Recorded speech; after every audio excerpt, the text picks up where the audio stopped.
This video covers high poly rendering. It is very important to understand that at some point you're going to have to render your high polys in a way that you can present them to people so that they can get a better idea of what you're doing. Sometimes simple ZBrush screenshots don't do your high poly justice, which is why sometimes you just have to dig into using programs like Keyshot, or in this case Maya, to render your high poly in a higher resolution format. And the first thing that you need to know is that depending on what you're doing, you just have to do a little bit of preparation. In this case, what I'm doing is I have collapsed my model into one object. So I used the tool called Merge Visible, and I made it into one thing, right? So now instead of dealing with several subtools, I'm only dealing with one subtool. And next I proceed to create two versions of this model. One version is going to be slightly less high poly than the original version, and then the next one is going to be very, very low, just so I can start testing my lighting with. Once I'm happy with the lighting, then I go ahead and replace the model. And to do that, you have to use the ZBrush Decimation Master. And the thing is, you have to make sure that in this step you check yourself constantly, because if you do it wrong, you're gonna keep coming back to this, and sometimes decimating can take a while. So once you have that prepared, once you have two models prepared, you can export them as OBJs and bring them into Maya. So first I'm going to export the high res model, right? So the model used to be 8 million polygons, and then I decimated it down to like 4 or 2, and then I go back to ZBrush and I bring that model that I decimated previously, and I'm gonna decimate that to 20%, which is gonna give me roughly like 200 faces to work with. Very, very low poly, and just enough so that Maya can actually handle that, right? And the reason I do this is because when you're rendering, having too many high polygon models can make Maya slow, and you don't want to be dealing with that. So for the purpose of this tutorial, I'm using the Toro renderer, and it's not active by default, so you have to go in and turn it on. I'm also using a custom width, so you have to go up in your render settings, and I'm using dimensions of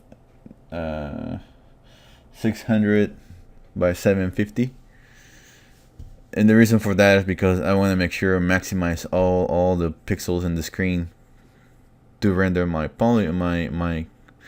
little elephant with. I'm also using a custom camera, and that's just simply done by going and create a new camera, and then through your render option settings you say render through view look at, and you just choose your new camera, right? So the Toro renderer does a lot of really good things. It has global illumination, but I usually just use Maya software first, just to kind of get the main things in place. And honestly, once I figure out one scene, I usually just keep reusing it. I don't really try to reinvent the wheel every time. So I just set the scene, and I bring the models, and I keep reusing the scene over and over and over again. But when you first start doing this, you have to know a few things. First of all, the preview that you're seeing in Maya is set on sRGB, and you want to make sure you set that to raw, right? And the reason is because you don't want it to be color corrected. You want it to just get exactly what you want. Once you do that, then you start messing with the lighting themselves. So I'm trying to set up a 3-point light system, and right now I'm playing with the backlight, and the backlight is going to be blue because I want some of the background to bleed into it. At first I tried to just see if I can get the light to behave the way I want, And then little by little I start changing the saturation and the value, the brightness value, the intensity, I'm sorry, of the light to adjust things. It's also a good idea to set up your viewport properly. So in this example, I split the viewport in two, and I docked the render viewport on the other viewport. That way nothing's floating around my screen and it's not hard to move, and everything's just there handy exactly the way I want it. And this is gonna go on for a while, so you can see how I'm finally starting to get something that looks like what I'm after. And having these crazy colors help me see it. And then once I have those crazy colors and I see the lights do what I want, then I go in and I start desaturating and changing the values for the lights. And I start adding more light, right? So now I need a third light so I can add some fill light. And it's very important to name these things. In this tutorial I didn't name them because I forgot to name them at the end, but you know, it's very important to know which light is doing what right away. So your main, if you're not familiar with 3-point lighting system, you know, people do it differently, but in this case what I've done is my key light is coming from the side, the fill light's in front of the character, I mean the elephant, and the backlight, the rim light, is in the back, right? And you know, it could be reverse, you know, whatever. I just know that I really want to show off my high poly model, so you know, I tweak the lights to make sure that you can clearly see my model. If your model ends up in darkness, then people are going to be kind of confused when they see it. So you probably want something like this. So it's important to know how to control the lights, to move them. I'm also not using any special lights. It's just a simple spotlight. The only light that's emitting any shadows at all is the main key light. You know, it's the one I'm selecting right now. And you know, at the end though, I decided I gave up and I just kind of used the key light as a fill light.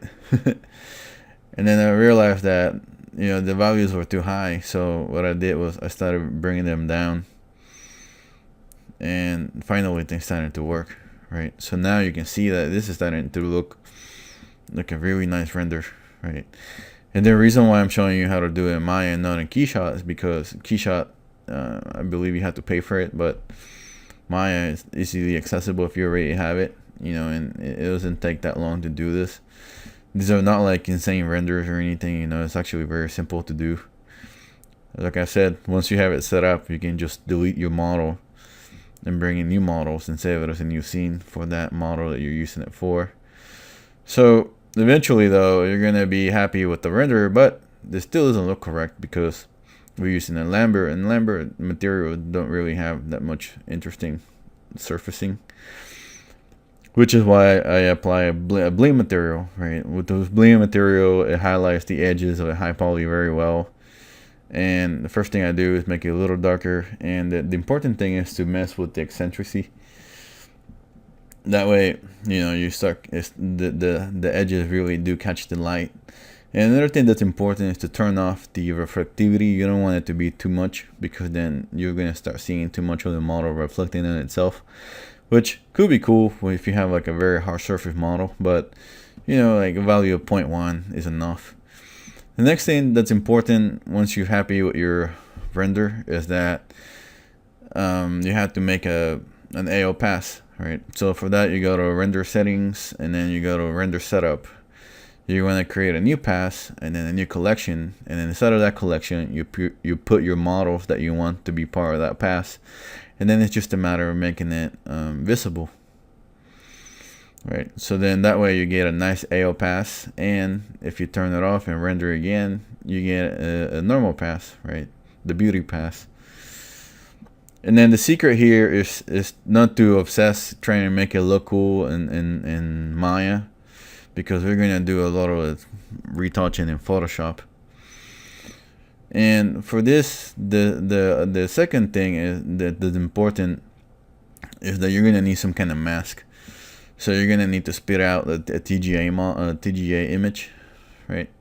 And then a TGA image, you're going to select that mask from the channel, from the alpha channel, and then you're going to want to contract it by going to select, contract, and you're going to want to contract it by 2 pixels excuse me, 2 pixels, and that way you're gonna grab most of the model, and then you're not gonna end up with weird black borders.